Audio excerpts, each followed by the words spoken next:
Video को आगे शुरू करने से पहले जियो पॉलिटिक्स की इंटरेस्टिंग अपडेट्स के लिए चैनल को अभी सब्सक्राइब करें। नाउ अगर आपका जियो पॉलिटिक्स में इंटरेस्ट है तो आपको रशिया और नॉर्थ कोरिया के बीच बन रहे अलायंस के बारे में पता होना चाहिए। But wait, alliance? हमने तो सुना था नॉर्थ कोरिया और यूएसएसआर के बीच में रिलेशन अच्छे थे, लेकिन कोल्ड वॉर की एंडिंग के बाद से दोनों देशों के जो रिलेशन रहेंगे वो ठंडे बस्ते में चले गए थे।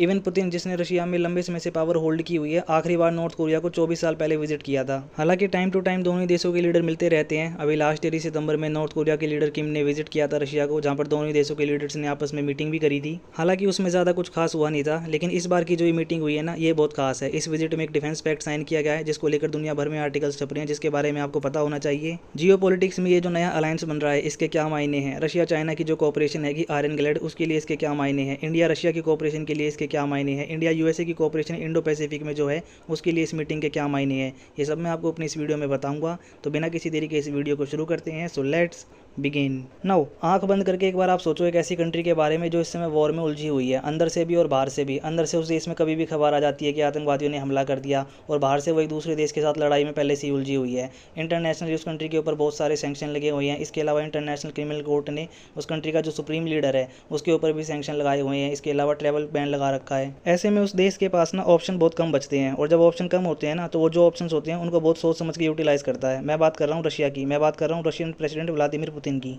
पर्सनली मेरा मानना है, जिस तरीके से पुतिन ने जियो पॉलिटिक्स की इक्वेशन को समझ रखा है ना, ऐसा दूसरा लीडर आपको रशिया में मिलेगा नहीं फिलहाल के लिए। और ऐसा मैं रैंडमली नहीं कह रहा, लिटरली एक लीडर जिसके एयर ट्रैवलिंग तक पर कई देशों ने बैन लगा रखा है, वो लीडर अपनी कंट्री से बाहर निकल रहा है और मीटिंग कर रहा है। और ऐसी वैसी मीटिंग नहीं कर रहा, इंपैक्टफुल मीटिंग कर रहा है। ऐसे अलायंस फॉर्म कर रहा है जो रशिया यूक्रेन की लड़ाई में उसको फायदा पहुंचाएंगे। इंडो पैसिफिक में यूएसए के बढ़ते इन्फ्लुएंस को टैकल करेंगे। लास्ट एंड लीस्ट, जिसके बारे में लोगों को कम पता है, लेकिन रशिया के फार ईस्ट रीजन में जो चाइना ने अपना इन्फ्लुएंस बढ़ाया है ना, उसको भी ये टैकल करेगा। नाउ एज यूजुअल, पहले टॉपिक की ब्रीफ हिस्ट्री, उसके बाद geopolitics, and then last में पावर डायनेमिक्स की इक्वेशन। 20 जून को पुतिन ने प्योंगयांग को विजिट किया, जहां पर दोनों ही देशों के लीडर ने डिफेंस एरियाज के अपार्ट फ्रॉम भी कई सारे एरियाज में कोऑपरेशन करने के लिए पैक्ट साइन किए। और इन एरियाज़ में अमूमन कंट्रीज़ ना आपस में कोऑपरेशन करती ही रहती हैं। Education, health, environment protection, food, energy security, communication technology, supply chain. लेकिन जो सबसे क्रूशल पैक्ट साइन किया गया है ना, वो डिफेंस के एरिया में साइन किया गया है, जिसके आर्टिकल 4 में ये मेंशन किया गया है, अगर कल को साथी देश के ऊपर कोई वॉर शुरू कर देता है तो हम उसकी मदद के लिए सामने आएंगे।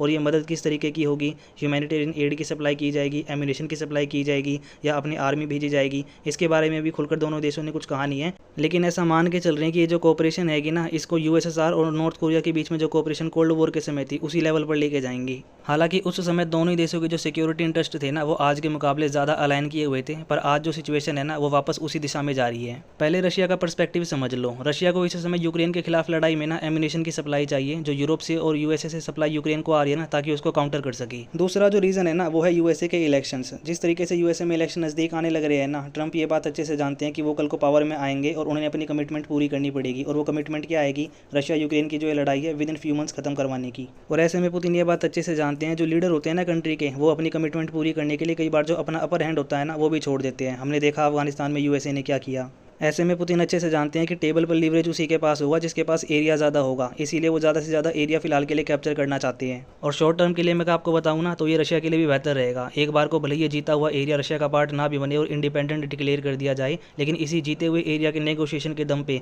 वेस्ट से पुतिन ये लिखवा लेंगे कि यूक्रेन कभी भी नाटो का पार्ट नहीं बनेगा। बार्गेनिंग करने के लिए ये जो टेक्निक है ना, नई नहीं है। मैं आपको इसराइल का एग्जाम्पल देता हूँ। इसराइल ने हमास के खिलाफ गाजा में जो ऑपरेशन लीड किया हुआ है ना, इसमें आपने देखा होगा जो इसराइल की फोर्सेज हैं, इसने हमास के जो कई सारे प्रिजनर्स हैं, जिन्होंने कई सारे छोटे छोटे क्राइम किए हैं, उनको भी पकड़ के इजराइल ले आई, ताकि कल को जब हमास के साथ पीस डील साइन करेंगे, अपने प्रिजनर्स के स्वैप करने की कोशिश करेंगे, अपने होस्टेजेस को वापस लेकर आने के लिए, तब उनको लीवरेज मिल जाए। कैसा लीवरेज? हम सब जानते हैं हमास ने एक एक होस्टेज के बदले अपने कई सारे जो फाइटर्स हैं उनकी रिहाई की मांग हमेशा करी है। ऐसे में जो बेंजामिन नेतन्याहू है, वो ये बात अच्छे से जानते हैं। इस बार 150 के लगभग जो इजराइलीज होस्टेज बना के हमास के फाइटर्स अपने साथ लेके गए थे ना, उनके बदले में जो हमास के फाइटर्स हैं, वो नेगोशिएशन करते समय कई सारे जो अपने फाइटर्स हैं उनकी रिहाई की मांग करेंगे। ऐसे में कल को इसराइल की जेलें खाली ना हो जाए, हीनस क्राइम करने वाले हमास के फाइटर्स को ना छोड़ना पड़े, और नंबर गेम इसराइल के फेवर में रहे ना, इसलिए हमास के जो शुरू से ही जो छोटे छोटे क्रिमिनल्स थे, जिन्होंने छोटे छोटे क्राइम किए थे, उनको भी इसराइल की फोर्सेस ने पकड़ लिया, वो भी बड़े नंबर में। तीसरा, इस अलायंस की जो टाइमिंग है ना, वो बहुत खास है, जिस वजह से जो है ना रशिया को फायदा मिल रहा है, क्योंकि यूएसए में ना इस समय इलेक्शन आएंगे, और यूएसए में इस समय बहुत प्रेशर है बाइडेन के ऊपर। रीजन, बाइडेन देखिए समझ नहीं पा रहे हैं कि प्रायोरिटाइज किसे करना है, यूक्रेन की वॉर को करना है या फिर इसराइल की वॉर को करना है। देखो, किसी भी कंट्री के लीडर के लिए ना बहुत मुश्किल होता है अगर उसका देश वॉर में इंडल्ज हो और वहाँ पे इलेक्शन हो जाए तो वो अपने आप को री इलेक्ट करवा ले। हमने देखा था पुतिन ने तो रशिया यूक्रेन की वॉर में अपने आप को री इलेक्ट करवा लिया। यूक्रेन में तो अब इलेक्शन होंगे नहीं क्योंकि वहाँ मार्शल लॉ लगा हुआ है, लेकिन यूएसए में जो है ना वो बात अलग है। अंकल सैम पहले से ही 2 वॉर को फंड कर रहे हैं, एक यूक्रेन को, दूसरी इसराइल को, और जल्दी खबर ये भी आ रही है कि एक तीसरी वॉर भी शुरू करने वाला है इसराइल हिजबुल्ला के खिलाफ।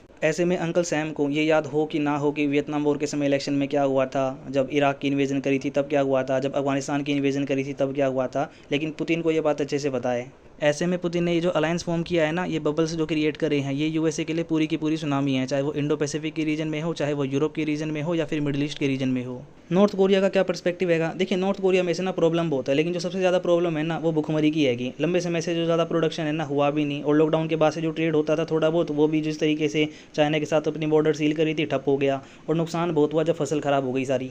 ऐसे में नॉर्थ कोरिया के लिए सबसे बेहतर होगा जो रशियन व्हीट है ना, जो कि वॉर के बाद से अपनी मार्केट खो चुका है अफ्रीका में और यूरोप में, अगर वो नॉर्थ कोरिया आ जाता है तो वो सबसे अच्छा रहेगा नॉर्थ कोरिया के लिए। ये तो वो है जो आपने पढ़ा है, लेकिन जियो पॉलिटिक्स में ना ये छोटे छोटे जेस्चर मायने रखते हैं कि आपके यहाँ किसी ने विजिट करी है या आपने किसी के यहाँ विजिट करा है। तो इस समय जो इक्वेशन है ना वो नॉर्थ कोरिया के फेवर में है। पुतिन ने नॉर्थ कोरिया को विजिट किया है। रीज़न, पुतिन डेस्परेट हैं, यूक्रेन को लेकर वो सपोर्ट चाहते हैं। चाइना से जो सपोर्ट चाहिए था वो यूएन में मिल गया, एब्सटेन किया, बट स्टिल एज सच कोई सपोर्ट उन्होंने नहीं किया। इससे ज़्यादा सपोर्ट तो नॉर्थ कोरिया कर रहा है इस समय रशिया का। किम ने पहले भी एम्यूनेशन की सप्लाई की है रशिया को, इसके अलावा आने वाले समय में भी जो एम्यूनेशन की सप्लाई है ये नॉर्थ कोरिया बढ़ाएगा। ऐसे में जो नॉर्थ कोरिया है ना वो पुतिन से काफ़ी कुछ मांग रहा है। क्या कुछ मांग रहा है नॉर्थ कोरिया? देखिए, जो किम की नज़र है ना इस समय वो पुतिन के साथ टेबल पर इसी बात को लेकर रहेगी कि इंटरकॉन्टिनेंटल बैलिस्टिक मिसाइल्स का जो प्रोग्राम नॉर्थ कोरिया ने बनाया हुआ है ना, इसकी एफिशिएंसी बढ़ाई जा सके, इसकी रेंज बढ़ाई जा सके।